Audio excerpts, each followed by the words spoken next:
In the small town of Willowdale, the legend of the Whispering Woods was as old as the hills that held the forest tight within their embrace.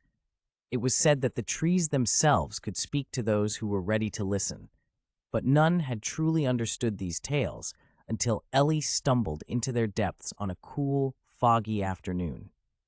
Ellie, a 17-year-old high school student, was as curious as they come, with an insatiable appetite for adventure that often led her into scraps more fit for storybooks than real life.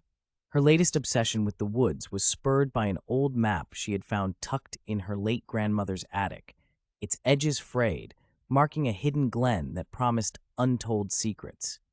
With the map in her backpack, Ellie convinced her best friend Jude to join her. Jude was her opposite, cautious and rather skeptical of Ellie's wilder schemes, but he had never let her down before, and today was no exception.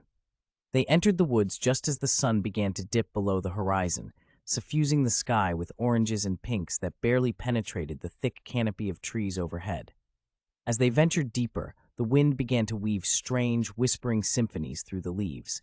Ellie, ever the dreamer, insisted they were messages. Jude, ever the skeptic, simply shrugged and checked his watch. "Ellie, it's just the wind," he reasoned, but Ellie shook her head, pressing her ear against the rough bark of an ancient oak. "I hear them, Jude. They're sad," she whispered, her eyes misty with emotion. "The woods are mourning something lost, something dear to them." "Sounds pretty R-rated to me," Jude joked, attempting to lighten the mood, but the atmosphere was thick with an unspoken energy that even his humor couldn't dispel. Ignoring his remark, Ellie pulled out the map, tracing her finger over the paths inked in faded lines. "We're close," she said, excitement threading through her words. They followed the map through twisted undergrowth and creeping vines until they reached a clearing where the trees parted like curtains, unveiling a stage. At the center of the glen stood a peculiar stone, moss-clad and etched with runes that glowed faintly in the twilight. The air pulsed around them, charged with an ancient magic that sent shivers down their spines. Ellie approached the stone, her hands outstretched, and as her fingers brushed the cold surface, the whispers crescendoed into clarity. "We are the keepers of memories," the voices intoned, "guardians of the past.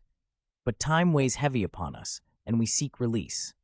Ellie turned to Jude, her face alight with awe and fear. "They need our help," she said.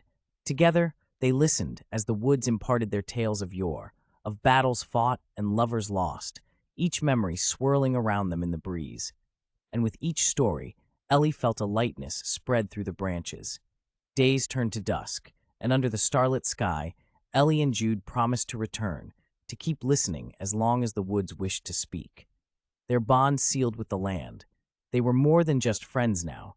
They were guardians. As they left the clearing, the weight of purpose on their shoulders, the night was quieter, the whispers softer, as if relieved. And though Jude might not admit it, he believed in the magic then, believing perhaps that even in a world as loud and dizzying as theirs, there was room for whispers and ancient woods in need of friends.